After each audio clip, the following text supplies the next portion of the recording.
Good evening, everyone. Sadhguru, to start with, one of the things that I was very curious to know from you was when we talk about education, what has been your own experience, your own personal experience of education? Within education, what has shaped you or not shaped you to the person that you have become today? That's a googly.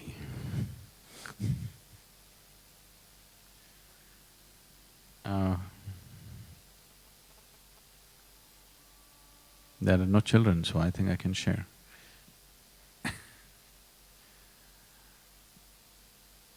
My experience of education, people ask me, what is my sadhana? So usually I tell them, the only… my sadhana has been to remain uneducated. Because when I first went to school, I had no clue why I'm going. Probably the grown-up people just assume that children must go to school. Nobody bothers to tell you, why is it that you have to go to this place? What's so important about this place that we have to go? They were saying things but which didn't mean anything to me. So my time of education, I only went there when I really had to. And even when I went there, my main problem was this. I always found people were talking about things that were not important to them. I have always maintained this in my life. It doesn't matter what rubbish somebody is speaking. If it means something to them, I will listen absolutely. Whatever nonsense it may be, but it means something to that person, I'm willing to listen. If it does not mean anything to the person who is speaking, I don't understand why I should listen. And I always found in the school, teachers were talking about something that doesn't mean anything to them, so my ears were never there with them. So, the less said about my education, better. And when I was about 17, I decided I will educate myself because it didn't make sense to go to college. And it's not like today, these ideas of sabbatical, this, that, did not exist. You're racing to become a doctor. If you cannot, you become an engineer. These are only two things that are there. So when I passed my… at that time it was called PUC, the 12th standard, and I said, I'm not going to college. The horror that happened in the family is unbelievable. Then I thought, okay, the good thing would have been I should have failed. Because I passed and I say I'm not going to university, there was such shock and such… as if tragedy has struck the family. I couldn't believe what they was getting so upset about because anyway I was not learning anything. I was just going, coming and just getting passing marks and going on. So this 1 year I spent in the university… Mysore University has a great library. I spent my time 1 whole year. Every day when the library opened at 9 o'clock in the morning, I was there. They closed at 8 in the evening, they had to push me out. This 1 year, I just read just about anything, science, history, geography, literature, just about anything. From popular mechanics to Homer, I read just about whatever came my way. This 1 whole year,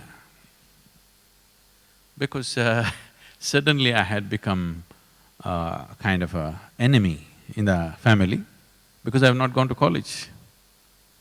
Everybody else is educated and you're not going to college and you're passed and you're not going. So morning I ate big breakfast and went. This whole year I went without lunch. I came back home and ate dinner in the night. 1 full year. When I was young, I was always hungry. I was just all the time hungry.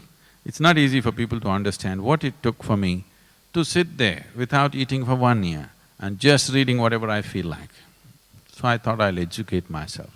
Probably the maximum amount of reading I happened at that part of my life.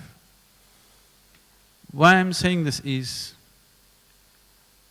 what you pursue, you will never forget. What is imposed upon you will never be useful in your life. So when I decided that we must start a school, people rolled their eyeballs, Sadhguru, you? I said, yes, but the school should be different. And I spoke to them for a few days continuously, a few people who are involved with us, as to what a school should be. I remember very well, I was in my 6th standard. The President of India died.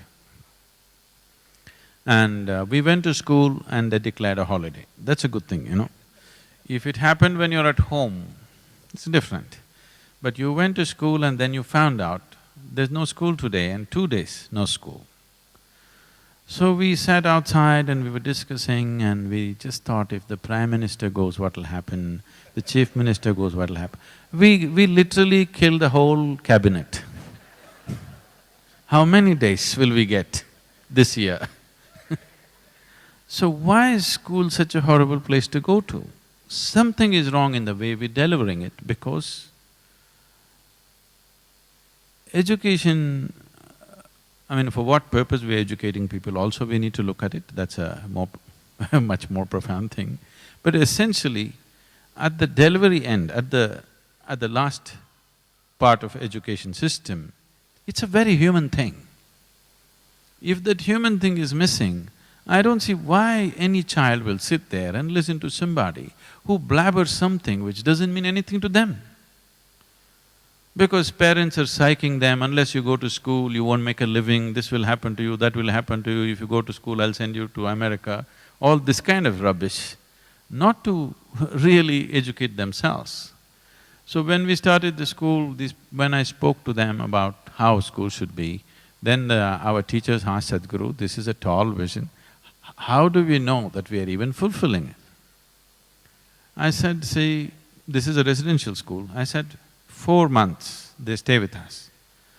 At the end of 4 months, when they're going home for their vacation, if children are crying to go home, that means you're doing well.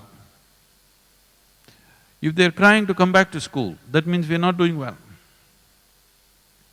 You won't believe, today you will see this in Isha Home School. When they're leaving, they're crying. Before the vacation is over, 8 days, 10 days before the vacation is over, children are back setting up the school. So that's good, they're enjoying their schooling process. Because if that doesn't happen, how? Why are we torturing our children like this? For what end? What purpose?